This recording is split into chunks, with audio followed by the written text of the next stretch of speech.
Hello সবাইকে। আজকের ভিডিওতে আমরা দ্য আর্ট অফ রিস্ক বই নিয়ে একটি দারুণ বই যেখানে ব্যাখ্যা করা হয়েছে কেন কিছু মানুষ বড় রিস্ক নেয় এবং সফল হয় আর অন্যরা পিছিয়ে পড়ে, কিভাবে আমাদের মস্তিষ্ক, অভিজ্ঞতা আর আবেগ আমাদের ঝুঁকি নেওয়ার ক্ষমতা গড়ে তোলে। সেটা জানলে আপনি নিজের জীবনেও ভালো সিদ্ধান্ত নিতে পারবেন। তাহলে চলুন জানি বিজ্ঞানের চোখে রিস্ক কিভাবে কাজ করে আর আমরা কিভাবে সাহসী কিন্তু বুদ্ধিমান হতে পারি। আমাদের জীবনে এমন কোনো দিন কি গেছে যেদিন আমরা কোনো না কোনো ঝুঁকির মুখোমুখি হইনি? রাস্তা পার হওয়া থেকে শুরু করে নতুন চাকরিতে যোগ দেওয়া, এমনকি বিয়ে করার সিদ্ধান্ত নেওয়া, প্রতিটি পদক্ষেপেই মিশে আছে ঝুঁকি। কিন্তু আমরা কি কখনো ভেবে দেখেছি এই ঝুঁকি নেওয়ার শিল্পটা আসলে কি? কিভাবে কিছু মানুষ হিমশীতল মস্তিষ্কে অসম্ভব সব ঝুঁকি মোকাবেলা করেন? আজ আমরা এমনই এক অসাধারণ মানুষের লেখা বই নিয়ে কথা বলবো। বইটির নাম দ্য আর্ট অফ রিস্ক, আর লেখক হলেন ডক্টর রিচার্ড হ্যারিস, একজন অ্যানেস্থেটিস্ট, একজন দক্ষ গুহা ডুবুরি এবং 2018 সালে থাইল্যান্ডের থামলুয়া গুহায় আটকে পড়া 12 জন কিশোর ফুটবলার ও তাদের কোচকে উদ্ধার অভিযানের নায়ক। কিভাবে একজন ডাক্তার পৃথিবীর অন্যতম বিপজ্জনক এক উদ্ধার অভিযানে নেতৃত্ব দিলেন? কোন মানসিক শক্তি আর প্রস্তুতি তাকে এই অকল্পনীয় ঝুঁকি নিতে সাহায্য করেছিল? পরের 2 ঘন্টা আমরা এই রহস্যের গভীরে ডুব দেব। আমরা শুধু একটি বইয়ের সারসংক্ষেপ জানব না, আমরা শিখব ঝুঁকি ব্যবস্থাপনার সেই শিল্প যা আমাদের ব্যক্তিগত এবং পেশাগত জীবনে আমূল পরিবর্তন আনতে পারে। শেষ পর্যন্ত আমাদের সাথে থাকুন, কারণ শেষে আমরা আলোচনা করব কিভাবে এই বইয়ের শিক্ষাগুলো আপনি আপনার নিজের জীবনে প্রয়োগ করতে পারেন। চলুন শুরু করা যাক।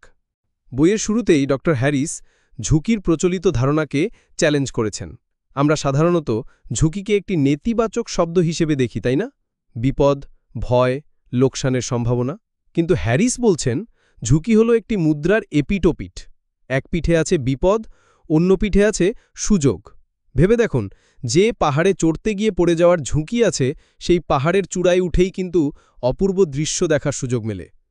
যে ব্যবসায় টাকা হারানোর ঝুঁকি আছে, সেই ব্যবসায় কিন্তু আপনাকে আর্থিক সচ্ছলতা দিতে পারে। হ্যারিসের মতে ঝুঁকিকে এড়িয়ে চলা মানে জীবনকে এড়িয়ে চলা। বুদ্ধিমানের কাজ হল ঝুঁকিকে বোঝা, এর দুটি দিককে বিশ্লেষণ করা এবং তারপর সিদ্ধান্ত নেওয়া। তিনি ঝুঁকিকে 2টি প্রধান ভাগে ভাগ করেছেন। 1. গণনাকৃত ঝুঁকি, যেখানে আপনি সম্ভাব্য ফলাফল সম্পর্কে জানেন, ভালো-মন্দ বিচার করে সিদ্ধান্ত নেন, যেমন শেয়ার বাজারে বিনিয়োগ করা। 2. অপ্রত্যাশিত ঝুঁকি, যা হঠাৎ করে সামনে আসে, যার জন্য আপনি প্রস্তুত ছিলেন না, যেমন প্রাকৃতিক দুর্যোগ বা দুর্ঘটনা। ডক্টর হ্যারিস তার ডুবুরির জীবনের উদাহরণ দিয়ে বলেন, প্রতিবার পানির নিচে যাওয়ার আগে তিনি সব সম্ভাব্য বিপদ নিয়ে ভাবেন। অক্সিজেন শেষ হয়ে যাওয়া, পথ হারিয়ে ফেলা, সরঞ্জাম বিকল হওয়া। কিন্তু তিনি এর বিপরীতে থাকা সুযোগ নিয়েও ভাবেন। নতুন কিছু আবিষ্কারের আনন্দ, নিজের দক্ষতার সীমাকে ছাড়িয়ে যাওয়ার তৃপ্তি। এই দুইয়ের ভারসাম্য করতে পারাই হল দ্য আর্ট অফ রিস্কের প্রথম ধাপ। আপনি আপনার জীবনের সবচেয়ে বড় ঝুঁকিটি নেওয়ার সময় কি এর দুটি দিক নিয়ে ভেবেছিলেন? কমেন্টে আমাদের জানান। পর্ব 3, প্রস্তুতির শক্তি, অভিজ্ঞতা ও প্রশিক্ষণের ভূমিকা। ঝুঁকি ব্যবস্থাপনার সবচেয়ে গুরুত্বপূর্ণ স্তম্ভ কি? ভাগ্য নাকি সাহস? ডক্টর হ্যারিসের মতে এর উত্তর হল প্রস্তুতি, প্রিপারেশন। থাই গুহা উদ্ধারের সাফল্যের পেছনে কোনো জাদু ছিল না, ছিল কয়েক দশক ধরে নেওয়া প্রশিক্ষণ আর প্রস্তুতির শক্তি। প্রস্তুতি, জ্ঞান, অনুশীলন, মানসিক দৃঢ়তা। হ্যারিস 3টি বিষয়ের উপর জোর দেন। 1. জ্ঞানার্জন। আপনি যে বিষয়ে ঝুঁকি নিচ্ছেন সে সম্পর্কে গভীর জ্ঞান থাকা আবশ্যক। ডুবুরি হিসেবে তিনি পানির নিচের পরিবেশ, নিজের শরীর এবং সরঞ্জাম সম্পর্কে বছরের পর বছর ধরে জ্ঞানার্জন করেছেন। একজন ডাক্তার হিসেবে তিনি মানবদেহ সম্পর্কে জানেন। এই 2 জ্ঞানের মিলনই তাকে উদ্ধার অভিযানের সঠিক সিদ্ধান্ত নিতে সাহায্য করেছিল। 2. উদ্দেশ্যমূলক অনুশীলন। শুধু অনুশীলন করলেই হবে না, অনুশীলন হতে হবে উদ্দেশ্যমূলক। হ্যারিস শুধু সাধারণ পরিবেশে ডাইভিং অনুশীলন করেননি, তিনি ইচ্ছা করে কঠিন এবং বিপজ্জনক পরিস্থিতিতে অনুশীলন করতেন। একে বলে স্ট্রেস ইনোকুলেশন, অর্থাৎ নিয়ন্ত্রিত পরিবেশে নিজেকে চাপের সাথে পরিচয় করিয়ে দেওয়া, যাতে আসল বিপদের সময় মস্তিষ্ক শান্ত থাকে। 3. মানসিক প্রস্তুতি। শারীরিক প্রস্তুতির মতোই মানসিক প্রস্তুতিও জরুরি। হ্যারিস তার বইতে লিখেছেন, কোনো অভিযানে যাওয়ার আগে তিনি মনে মনে পুরো প্রক্রিয়াটির কল্পনা করতেন। কোথায় কি বিপদ হতে পারে, সেই বিপদে তিনি কি করবেন, সবকিছু তিনি মাথায় সাজিয়ে নিতেন। একে বলে ভিজুয়ালাইজেশন। এর ফলে আসল ঘটনার সময় তার মস্তিষ্ক পরিচিত পরিস্থিতির মতোই প্রতিক্রিয়া করে। ভাবুন তো, আমরা আমাদের জীবনের পরীক্ষা বা ইন্টারভিউর আগে যদি এইভাবে প্রস্তুতি নিই, তাহলে ফলাফল কতটা ভালো হতে পারে? প্রস্তুতি ঝুঁকিকে পুরোপুরি দূর করে না, কিন্তু এটি আপনাকে ঝুঁকির সাথে মোকাবেলা করার জন্য একটি মজবুত ঢাল তৈরি করে দেয়। এখন আমরা বইয়ের সেই অংশে প্রবেশ করব যা আমাদের নিঃশ্বাস বন্ধ করে দেয়। থামলুয়া গুহা উদ্ধার অভিযানের ভেতরের কাহিনী। এটা শুধু একটা ঘটনা নয়, এটা ছিল ঝুঁকির শিল্পের এক জীবন্ত উদাহরণ। পরিস্থিতিটা একবার কল্পনা করুন। একটি কিশোর ফুটবল দল একটি বিশাল গুহার ৪ কিলোমিটার গভীরে আটকে পড়েছে। গুহার ভেতরটা পানিতে পূর্ণ, সংকীর্ণ এবং অন্ধকার। তাদের বের করে আনার কোনো পরীক্ষিত উপায় নেই। এই পরিস্থিতিতে ডক্টর হ্যারিসকে ডাকা হলো। এখানে ঝুঁকির স্তরগুলো দেখুন। বাচ্চাদের ঝুঁকি, তাদের সাঁতার বা ডাইভিংয়ের কোনো অভিজ্ঞতা নেই, উদ্ধারের সময় তাদের মৃত্যু হতে পারত। উদ্ধারকারীদের ঝুঁকি, গুহার ভিতরটা ছিল মৃত্যুফাত। একজন থাই নেভি সিল সদস্য এই অভিযানে মারাও যান। ডক্টর হ্যারিসের পার্সোনাল আর প্রফেশনাল রিস্ক। তার প্রধান কাজ ছিল বাচ্চাদের চেতনানাশক বা অ্যানেস্থেশিয়া দিয়ে ঘুম পাড়িয়ে দেওয়া, যাতে তারা পানির নিচে আতঙ্কিত না হয়। কিন্তু প্রশ্ন ছিল, কতটুকু ডোজ দিতে হবে? ডোজ কম হলে বাচ্চা পানির নিচে জেগে উঠবে, বেশি হলে তার শ্বাস-প্রশ্বাস বন্ধ হয়ে যেতে পারে। এর কোনো মেডিকেল প্রোটোকল আগে কখনো ছিল না। যদি একটি বাচ্চাও মারা যেত, সারা জীবনের জন্য তাকে এর দায়ভার বয়ে বইতে হতো। এই অসম্ভব পরিস্থিতিতে হ্যারিস কিভাবে সিদ্ধান্ত নিলেন? তিনি তার সারা জীবনের প্রস্তুতিকে কাজে লাগালেন। ১. সমস্যাকে ছোট ছোট ভাগে ভাগ করা, ব্রেকিং ডাউন দ্য প্রবলেম। পুরো উদ্ধার কাজকে তিনি কয়েকটি ধাপে ভাগ করেন। সঠিক অ্যানেস্থেশিয়ার ডোজ নির্ধারণ করা, প্রতিটা বাচ্চার জন্য আলাদা পরিকল্পনা তৈরি করা এবং প্রতিটা ধাপের জন্য বিকল্প ব্যবস্থা রাখা। ২. দলবদ্ধতার শক্তি, পাওয়ার অফ টিমওয়ার্ক। তিনি একা ছিলেন না। ব্রিটিশ ডুবুরি, থাই নেভি সিল এবং আন্তর্জাতিক বিশেষজ্ঞদের একটি দল একসাথে কাজ করেছে। প্রত্যেকে নিজের দক্ষতার জায়গায় সেরাটা দিয়েছে এবং একে অপরের উপর বিশ্বাস রেখেছে। ৩. বাস্তবতাকে মেনে নেওয়া, অ্যাকসেপ্টিং দ্য রিয়ালিটি। হ্যারিস জানতেন যে এই অভিযানে সবার বেঁচে ফেরার কোনো নিশ্চয়তা নেই। তিনি এই কঠিন সত্যকে মেনে নিয়েই তার পরিকল্পনা সাজিয়েছিলেন। তিনি আবেগ দিয়ে নয়, সম্পূর্ণ যুক্তির ভিত্তিতে সিদ্ধান্ত নিয়েছিলেন।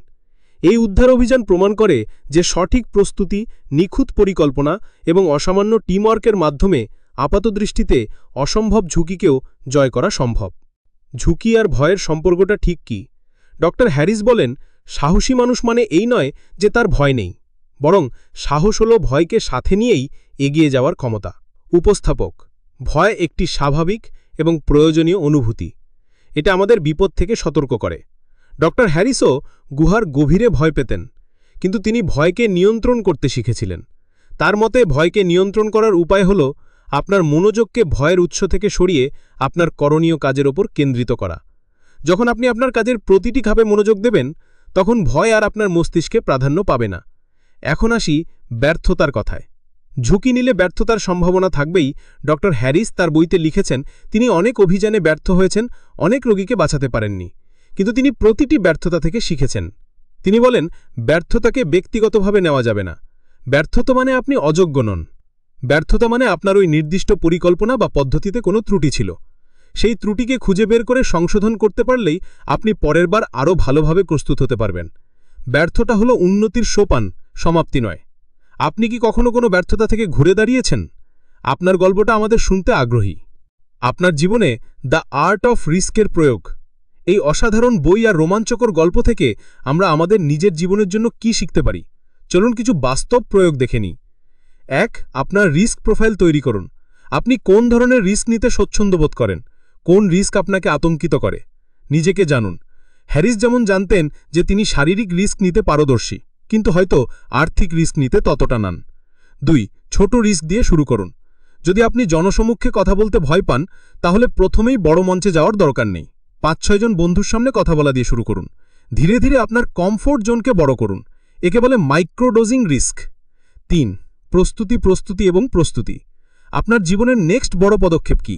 একটি নতুন চাকরি? বিদেশে পড়তে যাওয়া? এর জন্য আপনি কিভাবে প্রস্তুতি নিচ্ছেন? কি কি জানতে হবে? কি অনুশীলন করতে হবে? একটি ডায়েরিতে আপনার প্রস্তুতির পরিকল্পনা লিখুন। ৪. একটি ব্যর্থতা পরবর্তী পরিকল্পনা রাখুন। Have a post failure plan. কোনো কিছু শুরু করার আগেই ভেবে রাখুন, যদি এটা ব্যর্থ হয় তাহলে আপনার পরের পদক্ষেপ কি হবে। একটি ব্যাকআপ প্ল্যান থাকলে ব্যর্থতার ভয় অনেকটাই কমে যাবে। ৫. আপনার টিম তৈরি করুন। জীবনে বড় রিস্ক একা নেওয়া কঠিন। আপনার পরিবার, বন্ধু বা পরামর্শদাতা কারা আপনার সাপোর্টার, কাদের সাথে আপনি আপনার পরিকল্পনা নিয়ে আলোচনা করতে পারেন। আপনার সাপোর্ট সিস্টেমকে শক্তিশালী করুন। মনে রাখবেন, রিস্ক ম্যানেজমেন্টের এই নীতিগুলো শুধু গুহা ডুবুরি বা ডাক্তারদের জন্য নয়, এটা ছাত্র, উদ্যোক্তা, শিল্পী, বাবা মা আমাদের সবার জন্য প্রযোজ্য। আমরা আজ ডক্টর রিচার্ড হ্যারিসের বই দ্য আর্ট অফ রিস্কের গভীরে গিয়েছিলাম। আমরা শিখেছি যে রিস্ক জীবনেরই অংশ। একে ভয় পেয়ে পালিয়ে যাওয়া নয়, বরং জ্ঞান, প্রস্তুতি, সাহস এবং সঠিক মানসিকতা দিয়ে একে পরিচালনা করাই হলো শিল্প। রিস্কের দুটি দিক আছে, বিপদ এবং সুযোগ। প্রস্তুতিই হলো রিস্ক মোকাবেলার সবচেয়ে বড় অস্ত্র। ঠান্ডা মাথায় সিদ্ধান্ত নেওয়া এবং দলবদ্ধ প্রচেষ্টা অসম্ভবকে সম্ভব করতে পারে। ভয়কে জয় করা নয়, ভয়কে সাথে নিয়েই কাজ করাই আসল সাহস। ব্যর্থতা থেকে শিক্ষা নিয়েই আমরা এগিয়ে যাই। আশা করি এই আলোচনা আপনাদের ভালো লেগেছে এবং রিস্ক সম্পর্কে আপনাদের ভাবনার জগতে নতুন কোনো দুয়ার খুলে দিয়েছে। জীবন একটাই, একে অর্থমোহ করতে হলে আমাদের কম